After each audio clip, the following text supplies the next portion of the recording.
आखिर क्यों असफल हो रहे हैं हमारे बच्चे? आखिर उन तमाम बुनियादी आवश्यकता की पूर्ति करने के बाद भी हमारे बच्चे दिन प्रतिदिन क्यों असफल होते जा रहे हैं?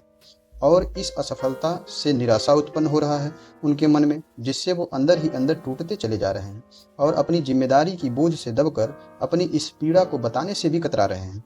और इसका अंत उनके अकेलेपन, तनाव तथा आत्महत्या तक चला जा रहा है।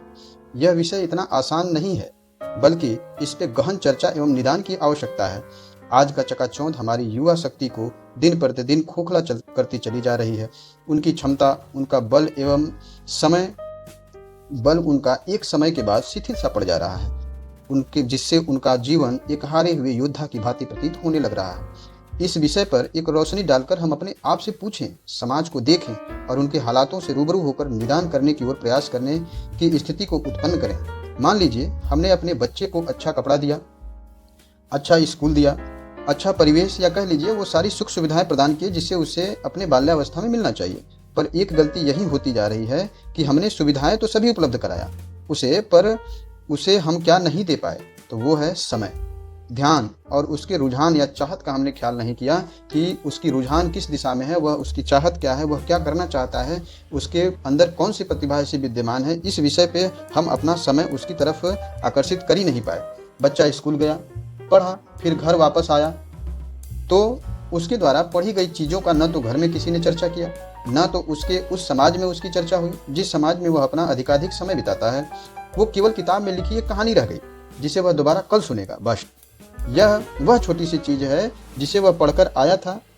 कोई बहुत बड़ी चीज़ नहीं पढ़ के आया था जिसको उसके लिए वह कठिन हो गया था, कि जिसके लिए उसको याद करने की आवश्यकता पड़ गई।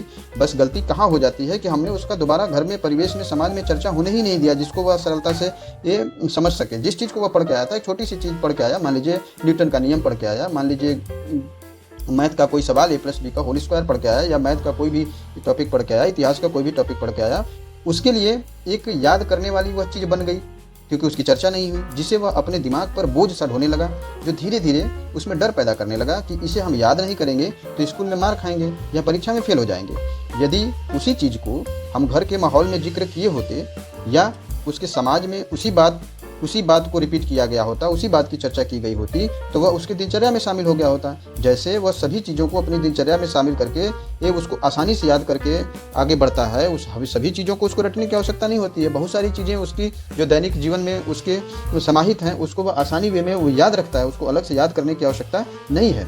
तो इसे वह आसानी से अपने जीवन में ढाल सकता था। लेकिन अब क्या हो गया है कि वह उसके लिए एक टॉपिक बन गई है, वह उसे ये याद करने वाली चीज़ समझ बैठा है, और यदि उसकी जिक्र नहीं की गई तो वह उसको दिन प्रतिदिन उसके माइंड पे बोझ ही बनता चला जा रहा है कि यह एक पढ़ने वाली चीज़ है, यह एक बहुत ही कठिन चीज़ है जिसको हमें याद करना पड़ेगा, और याद नहीं करेंगे तो उसको एक डर भी सताने लगा। वह डर क्या सताने लगा कि अगर याद नहीं करेंगे तो कल क्लास में मार खाएंगे या अपनी परीक्षा में हम फेल हो जाएंगे। पर यहाँ एक बाधा और आ जाती है कि ये करेगा कौन, इस जिम्मेदारी को कौन उठाएगा।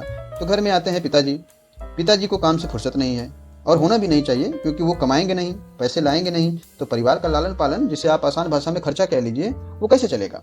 वो तो अपनी जगह अपनी दिशा में चल रहे हैं, पर किसी न किसी को तो ये जिम्मेदारी निभानी होगी।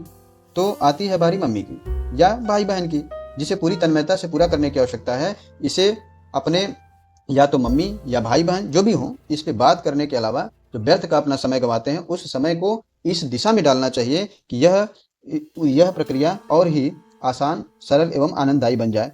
तो ये अगर यह प्रक्रिया जारी की जाती है तो उसका पढ़ा हुआ टॉपिक, उसका ध्यान बहुत ही सरल एवं आनंदमयी बन जाएगा तथा अस्थायी रूप से चित्रित होगा। अब वह प्रारंभिक शिक्षा अब मान लीजिए वह इंटर तक पढ़ लिया, प्रारंभिक शिक्षा पूरी कर लिया, अब वह पूरी करके बाहर जाने के लिए तैयार हो चुका है। आगे की पढ़ाई के लिए हमने किसी बड़े शहर के अच्छे से कोचिंग या यूनिवर्सिटी या किसी भी इंस्टीट्यूट में एडमिशन उसका करवा दिया। अब यहीं से शुरू होता है उसका असली संघर्ष। यहाँ मिलते हैं उसे दूर हो चुका अपना परिवार, मित्र तथा रिश्तेदारी की पहचान, क्योंकि अब वह बड़ा हो चुका होता है और यह बात रिश्तेदारी और पास पड़ोस में फैल चुकी होती है कि फलाने का लड़का तैयारी करने के लिए गया है और अब वह कोई न कोई बड़ा अधिकारी, या आसान भाषा में कह लीजिए तो नौकरी पाके ही वापस आएगा या नौकरी पा जाएगा। पढ़ाई उसने शुरू किया, उसका दिमाग अब धीरे धीरे जमाने की ओर भी सोचने लगा है। तभी मित्र भी बढ़ने लगे हैं, और मित्र भी बढ़ने लगे तो अब उसका खर्चा भी बढ़ने लगा, और घर में जैसे जैसे उसकी उम्र बढ़ी, अब घर में उसके शादी का सपना जो है उस सपने के भी बीज बोए जाने लगे हैं। अब घर वाले ये उम्मीद लगा ले बैठे हैं कि बच्चा बड़ा हो रहा है, अब उसका शादी विवाह भी करना है। अब पता चला कि अभी ये सब सारी सिस्टम चल ही रहे थे, अभी वह पढ़ ही रहा था, घर के लोग अपना सपना सजाए ही थे, तभी पता चला कि रिश्तेदारी में किसी की शादी पड़ गई और उसे भी जरूर बुलाया गया। वह जा भी सकता है, नहीं भी जा सकता है। अगर वह गया तब तो ठीक ठीक, नहीं गया तो एक घमंडी होने का और देखते हैं कौन सा तीर मार लेंगे, कौन सा कलेक्टर बन जाएंगे, इस प्रकार के ताना को भी सुनने के लिए वह अपने आप को तैयार रखे। ऐसे भी ताने सुनने को उसको मिलते हैं। सरकार भर्तियां निकाल दी, पास हो गया और नौकरी मिल गई, तब तो ठीक ठीक है, तब तो ठीक ठीक है। शादी होगा, अपना जीवन आगे बढ़ेगा, एक फिक्सेशन हो जाएगा। लेकिन अब शादी के लिए उम्र भी हो चुकी है जिसे वह एक सीमा तक ही नकार सकता है। ये भी समाज की आवश्यकता है, समाज इसको कंपलसरी मानता है। बेटा हो बेटी हो, एक उम्र के बाद शादी करने के लिए समाज उसको विवश करता है। यदि नहीं हुआ कहीं सिलेक्शन, अगर उसका सिलेक्शन कहीं नहीं हुआ और पूरी सिलेक्शन कहीं नहीं हुआ तो अपनी पूरी जवानी तो वह पढ़ाई में निकाल दिया। अब शादी हो गई, घर में उसके द्वारा धन कमाने की इच्छा भी उत्पन्न होने लगी, पर वह धन लाए तो लाए कहाँ से? उसके पास कोई काम करने का स्किल विकसित हुआ ही नहीं। किताबी ज्ञान में वह माहिर है पर समाज में उस ज्ञान का कोई मतलब है नहीं। अब आप ही बताइए, अगर किसी बच्चे को ये पता है कि बाबर किस वंश का शासक था तो इससे वह कौन सा धन कमा लेगा? समाज में इस ज्ञान का कौन सी वैल्यू है? आपको बाबर के पिता का नाम, वंश का नाम, उसकी लड़ाइयों का नाम, सारी चीज़ें पता है, लेकिन इसका यूज करके आप समाज में कौन सी अपनी स्थायित्व को बना पाएंगे? इसका कोई वैल्यू नहीं है। ये तो एक किताबी ज्ञान है, परीक्षाओं में काम आता है, इससे नौकरी मिलती है। समाज में इससे आपका कोई लेना देना नहीं है, ना कोई इससे बात करेगा, ना आपकी इस जानकारी को कोई जो है आपकी इस प्रतिभा को या कोई आपकी इस जानकारी को कोई वैल्यू देने वाला है। अब उसे लगने लगता है कि अब हम तो बर्बाद हो गए, अब क्या करें? लोगों की उम्मीदें उसे दिन प्रतिदिन मारती जा रही हैं। लोग ये हमेशा पूछते आ रहे हैं, सवाल पूछ रहे हैं, कहिया होगा, कब नौकरी पाओगे? अब वह क्या होता है कि स्थिति ऐसी आ जाती है कि अब लोगों का जवाब देना उसके पास सही साबित नहीं हो पाता है। तब स्थिति ऐसी आ जाती है कि वह अपने आप को पूरी तरह से मौन रख लेता है और लोगों से दूर रहने लगता है। पूरी तरह से वो शांत हो जाता है और वह लोगों से दूर रहने का प्रयास करता है कि लोगों से दूर रहेंगे तो सवाल नहीं पूछे जाएंगे और हम जवाब देने के लिए पूरी तरह से बाध्य नहीं होंगे। पर जिम्मेदारी तो मिल चुकी है, अब भाग कैसे सकते हैं? तो फिर वह लोगों से अपने आप को छिपाने लगता है और किसी तरह जीवन यापन के लिए पैसे के जुगाड़ में लग जाता है। उसे अब मोह नहीं रह जाता है, बस अकेले रहना अच्छा लगता है, क्योंकि उसकी आत्मा उससे हमेशा यह सवाल करती रहती है कि जब यही करना था तो हम पढ़ने लिखने में अपना इतना समय क्यों लगा दिए?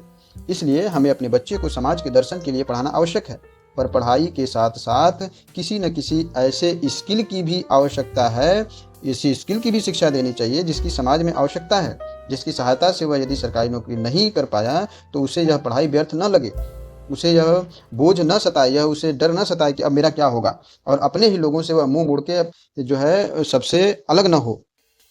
अगर वह नहीं सफल हुआ और अगर किसी न किसी प्रकार से किसी न किसी स्किल में अगर वह माहिर है तो वह अपनी स्किल की सहायता से अपने जीवन को आसानी से जी सकता है और सबको अपने साथ खुशी खुशी रख के, खुशी में सबको शामिल करते हुए जीवन में उत्साह के साथ आगे बढ़ सकता है। इसलिए पढ़ाई जरूरी है, पढ़ना है। पढ़ने का आखिरी चरण अब ज्ञान नहीं, नौकरी रह गई है। लोग इसे ज्ञान के लिए नहीं, नौकरी के लिए पढ़ाई आप कर रहे हैं तो सीधा सा जवाब आता है कि आप नौकरी कब पाएंगे।